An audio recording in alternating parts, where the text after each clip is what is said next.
नमस्कार। ओशो तपोवन काठमाडौँमा रजनीश साधना सङ्घ इन्टरनेसनलको दोस्रो वर्ल्ड कन्फरेन्स सम्पन्न भएको छ।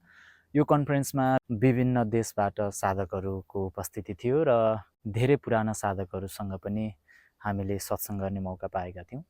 ओशो तपोवन काठमाडौँ हामी धेरै नेपाली साधकहरूलाई नजिकको तीर्थहेला भने चाहिँ भएको प्रतीत भएको छ मलाई, किनभने मैले जो पनि पुराना साधकहरू जो भगवान् श्री रजनीशसँग लामो समय बिताउनु भएको थियो पुना 1 पुना 2 रजनीशपुरममा, उहाँहरूको एक्सपिरियन्स सुन्दाखेरि हाम्रो मानवीय स्वभाव प्रष्ट रूपमा देखेँ मैले। किनभने यो हाम्रो मानवीय स्वभाव हो कि हामीलाई सजिलै उपलब्ध भएको चिजहरूको हामी खासै महत्त्व राख्दैनौँ। Immensely thankful to Arun because his whole and only teaching is that the Master has left his body. He is invisible, but he is present. I think this is one place in the entire world right now who can duplicate the exactly same ambience and emotion that we used to feel in Pune 1 and Pune 2 days when Osho was in the body.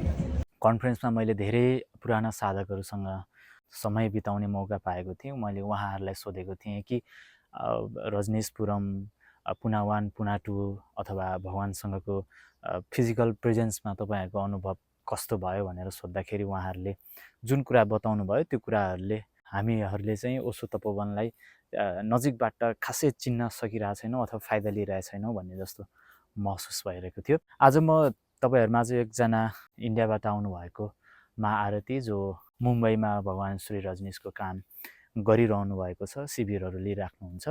उहाँको तपोवन बसाई र तपोवनको यो रजनीश साधना सङ्घ इन्टरनेसनलको कन्फरेन्सबाट उहाँलाई मिलेको प्रेरणा र ओशो तपोवन कस्तो लाग्यो अनि बोधिसत्व स्वामी आनन्द अरुणज्यूलाई भेट्दाखेरि अथवा उहाँको उपस्थितिमा तपाईले के कस्तो अनुभूति भयो मैले प्रश्न गरेको छु।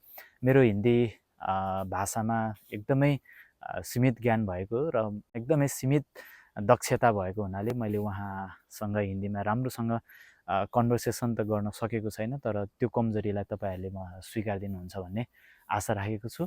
मा आरतीको तपोवन बसाई, ओल्ड कन्फरेन्सको अनुभव र स्वामी आनन्द अरुणज्यूसँगको उहाँको सानिध्यको अनुभव उहाँले यसरी साट्नु भएको छ। माजी प्रणाम। प्रणाम। आप पहली बार तपोवन में?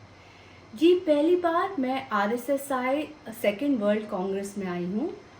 रजनीश साधना संघ इंटरनेशनल में पहली बार आई हूँ इस बार। ये कॉन्फ्रेंस का आपका एक्सपीरियंस कैसा रहा? ये 3 दिन जैसे कि एक जादू छाया हुआ था और समय उड़ रहा था। हाँ, ऐसा लगता है हम कल ही आए और आज ही ख़त्म हो गया। तो ऐसे समय गया है इतना फास्ट, इतनी तेज़ी से, इतने सारे दोस्त, इतने सारे नए फ्रेंड्स आए। 193 कंट्रीज़ में से अलग अलग लोग आए। ऑस्ट्रेलिया से आए, जापान से आए, थाईलैंड से आए, इंडिया से आए, अमेरिका से आए और कुछ लोग तो कहीं विदेशी भी कई बहुत सारे लोग आए, नेपाल से आए। तो इतना एक मीटिंग प्लेस हो गया, एक पूल ऑफ कॉन्शियसनेस, एक पूल ऑफ एनर्जी।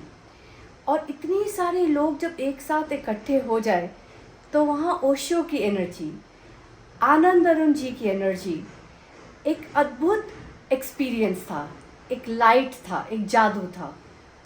और सबसे इम्पॉर्टेंट बात कि हम सब ने अपने अपने आइडियाज़ डिस्कस करें कि आप अगर सेंटर चला रहे हो तो आपको क्या प्रॉब्लम आ रही है उस सेंटर को और कैसे हम उसको सॉल्व कर सकते हैं। फिर आनंद अरुण जी स्वामी जी ने हमें सबको बहुत प्रेरणा दी कि ओशो अपने लाइफ टाइम में 200 लोगों की को सर्च कर रहे थे कि 200 जन मेरे को मिले, 200 ऐसे डिसाइपल मिले, भक्त मिले जो कि पूरी सिंसियरिटी से, कमिटमेंट से, ट्रस्ट से मेरा काम आगे बढ़ा सकें। लेकिन उनके जीवन में वो 200 लोग नहीं मिल पाए। तो स्वामी जी ने हमें ये प्रेरणा दी कि आज इस बार RSSI सेकेंड वर्ल्ड कांग्रेस में सचमुच 200 लोग थे। तो स्वामी जी ने बोला कि आज अब हम में से कितने लोग तैयार हैं, कमिटेड हैं और डिसिप्लिन्ड हैं कि हम ये काम, भगवान का काम, भगवान की शेयरिंग, भगवान के बारे में सेंटर्स क्रिएट करना, उनकी बुक्स के लिए काम करना, उसके लिए हम सबको प्रेरणा दी। स्वामी जी, मैं कुछ नहीं, मैं कोई भी नहीं, सारा मेरी कोई औकात ही नहीं कि मैं गुरु के लिए कुछ कर पाऊँ। वो तो उनकी अनुकंपा है, वो उनकी ब्लेसिंग है कि हमारी क्या, वो तो हमसे करवा लेते हैं। तो इसमें मेरी ही अपनी ग्रोथ हो रही है, मेरे को जितना प्रेम मिल रहा है उसके लिए तो कोई शब्द ही नहीं है। तो मैं बहुत बहुत नेपाल के सन्यासियों के लिए मेरा बहुत बहुत दिल से धन्यवाद कि मेरे को इतना प्रेम मिला और इतनी केयर मिली इस जगह पे। बहुत बहुत दिल से धन्यवाद। तपोवन कैसा लगा माँ जी आपको? तपोवन एक, जैसे कि आप रेगिस्तान में एक ओएसिस ढूंढते हैं, वैसा ही है। आज की डेट में कहीं भी ये पूना 1 पूना 2 की फीलिंग नहीं है। अगर ओशो कहीं जीवित हैं तो तपोवन में हैं। अगर आप सोचो कि हम मेडिटेशन हॉल में कल 4 घंटे थे और किसी को ना प्यास लगी, ना बाथरूम जाने का मन हुआ और सब ध्यान में मग्न।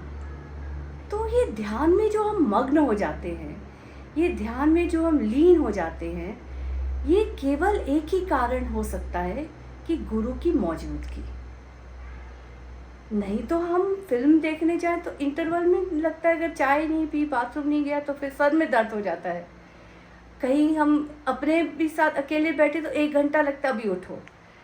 तो लेकिन यहाँ पे इस जगह में जो आरती हो रही है, जो दैविक शक्तियाँ हैं, जो दैविक एनर्जीज़ हैं, जो देवी की ब्लेसिंग्स है, देवता की ब्लेसिंग्स है, भगवान की उपस्थिति है, भगवान यहाँ पे सचमुच हैं, उनकी प्रेजेंस आप फील कर सकते हैं, इसको आप पी सकते हैं। तो यहाँ पे वो पीना होता है, उतरना होता है, ये है तपोवन। और मेरा अंतिम प्रश्न आपके लिए माँ जी, स्वामी आनंद अरुण जी कैसा लगा आपको? अरे स्वामी आनंद अरुण जी का तो कोई जवाब नहीं है। वो सचमुच एक लिविंग बोधिसत्व हैं।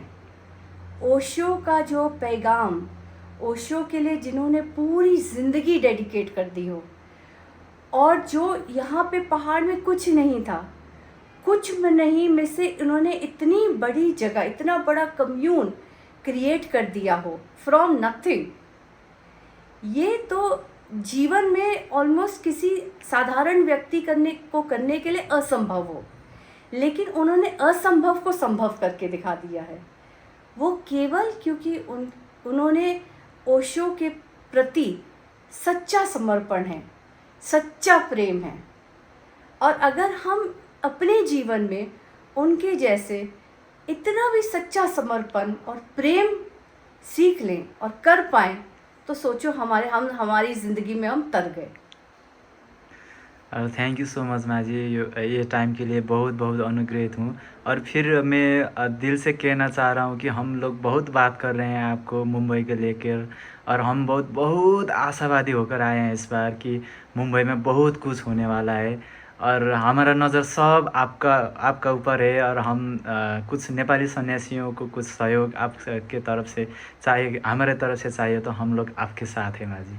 आपका बहुत बहुत धन्यवाद, आपका बहुत बहुत शुक्रिया, और मेरे तरफ से सारे नेपाली सन्यासियों के लिए ढेर सारा प्रेम। थैंक यू सो मच माँ जी, thank you so much ji.